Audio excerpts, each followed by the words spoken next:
بسم اللہ الرحمن الرحیم شروع اللہ کا نام لے کر جو بڑا مہربان نہایت رحم والا ہے۔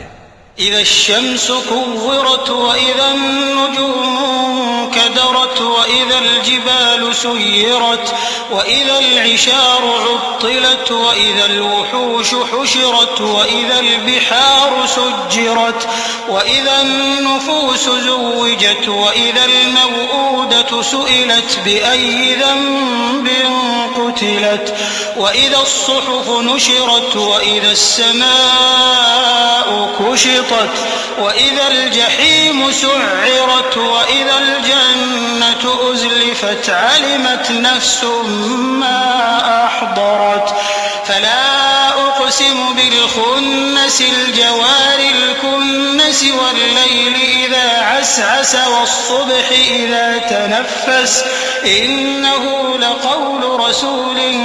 كريم ذي قوة عند ذي العرش مكين مطاع ثم أمين۔ جب سورج لپیٹ لیا جائے گا اور جب تارے بے نور ہو جائیں گے اور جب پہاڑ چلائے جائیں گے اور جب بیاہنے والی اونٹنیاں یوں ہی چھوڑ دی جائیں گی اور جب وحشی جانور جمع کیے جائیں گے اور جب سمندر آگ ہو جائیں گے اور جب روحیں جسموں سے ملا دی جائیں گی اور جب اس بچی سے جو زندہ دفنا دی گئی ہو پوچھا جائے گا کہ وہ کس گناہ کے سبب قتل کر دی گئی، اور جب اعمال کے دفتر کھولے جائیں گے اور جب آسمان کی کھال کھینچ لی جائے گی اور جب دوزخ کی آگ بھڑکائی جائے گی اور جب بہشت قریب لائی جائے گی، تب ہر شخص معلوم کر لے گا کہ وہ کیا لے کر آیا ہے۔ پس میں ان ستاروں کی قسم کھاتا ہوں جو پیچھے ہٹ جاتے ہیں اور جو سیر کرتے اور غائب ہو جاتے ہیں، اور رات کی قسم جب وہ پھیلنے لگتی ہے، اور صبح کی قسم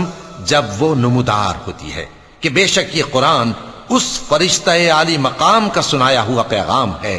جو صاحب قوت ہے،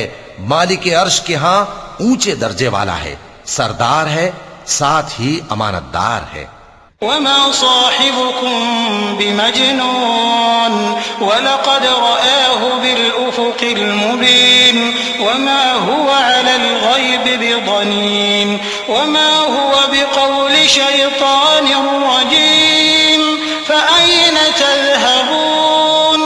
إن هو إلا ذكر للعالمين لمن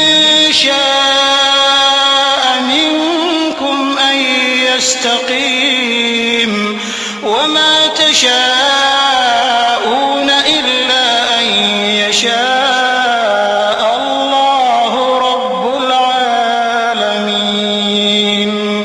اور مکے والو تمہارے رفیق یعنی ہمارے پیغمبر صلی اللہ علیہ وآلہ وسلم دیوانے نہیں ہیں،